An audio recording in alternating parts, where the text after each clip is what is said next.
I am Professor Charanjit Singh Shah. I am an architect and I'm an infrastructure expert, an art and architecture critic, and I've been practicing from freelance to now into corporate practice for the last now 52 years since 1970. And I would say that I've looked the various stages, eras of architecture, particularly post-independence, since 1947 to 2023 today. And perhaps architecture is evolving a new language, new dimension, new horizon, new vision, and new aspiration.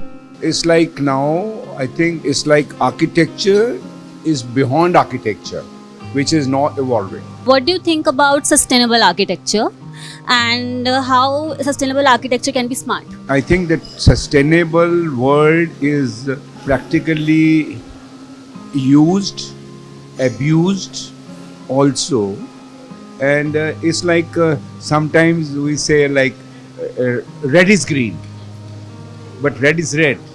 So probably we need to understand what is sustainability, how do you create sustainable human settlement, and if you adopt basic principles of human life, natural resource management, respecting the sun oscillation, the wind, probably we need to understand that any human settlement is, or any hutment which you make, any habitat you make, it needs to be protected from rain, harsh sun, and harsh wind.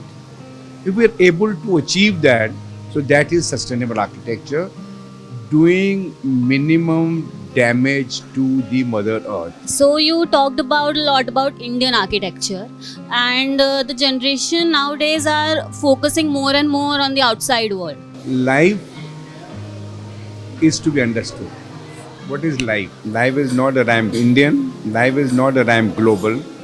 Life is like humanism, universalism, touch of the soul. If I understand basic various elements, as today also we just discussed, how do you see that you sensitize your five senses? That's very important.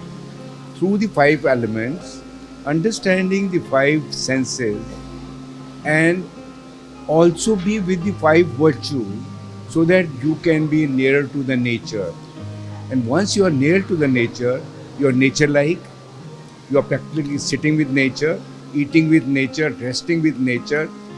It's like engulfing yourself in the natural resource management.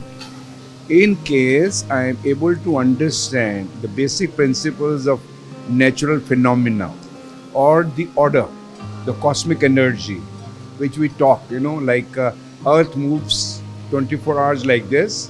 Earth moves 24 hours at the 365 days, takes one round. That's the cosmic energy. In case I'm able to control the various seasons, various directions, various oscillations, which are part of the natural resource management, and create a habitat which respects that, that is sustainable.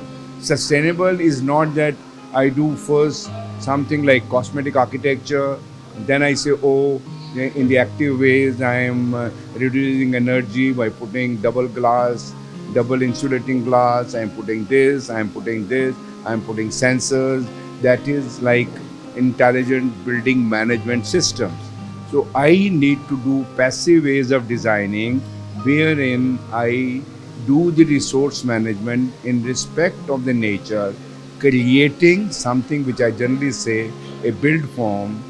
It's not a mass of brick and concrete, but it is a living organism which breathes and which is embodied with nature. Then we say, oh, it is absolutely, green architecture. Do you think in search of innovation and finding something new, the actual architecture practice is pushed back? Yeah, it's a continuous process. I cannot be rigid. I cannot be static. It's a process where Every day, the innovation, the technological advancement, the material application, everything is changing. Perception is changing. My mindset is changing. It's like I said that it's like from robotic to nomadic to robotic. The sensitizing myself with emotion that probably needs in the modern architecture, contemporary architecture. It has to be outspoken. And I also said that architecture needs to be reflected in three P's: place, people, and purpose. I am making what are the place like, who are the public people like, and what is the functionality. In case I am to do that, then I'll have a touch with the public. Touch of the public and the place is touch of heritage, touch of ethnic architecture, touch of socio-economic, cultural, religious aspects of the city, of the neighborhood, of the country, and then probably I will say I am creating a Indian sustainable, smart human settlement. What do you think is the future of architecture? I would say future is like even sky is not the limit that I stress. So much innovation. See, the journey never finishes. It continues. Even I would say because architecture is soul. Architecture is not body. Body will vanish, but soul will not. Soul travels. So similarly, through the various eras of civilization, we've seen the historical, the touch of the human settlement, which was for that purpose, for those people of that time. And now, when we're talking about technological advancement, talking about many more things put together, the language of architecture, the vocabulary of architecture needs to reflect the contemporary architecture. But nevertheless, with contemporary architecture, I need to put my soul, my emotions, my attachment, where I say, yes, it has a belonging to me, and I am the mother of this child. So, motherhood is more important than womanhood. So, that again I'm stressing womanhood can be borrowed, but motherhood will give me a architecture which has emotions, which has sentiments, which has sanskar. संस्कार की बात है सारी. So that sanskar will reflect that Indian character within my human settlement. What do you think about this Smart X? And how do you think it is benefiting us? These are the forums where we interact and we understand each other. You are communicating with the consumer, you are communicating with the manufacturer, you are communicating with the designers. So it's like, I would not say it's not like only business to business, but it is mental to mental.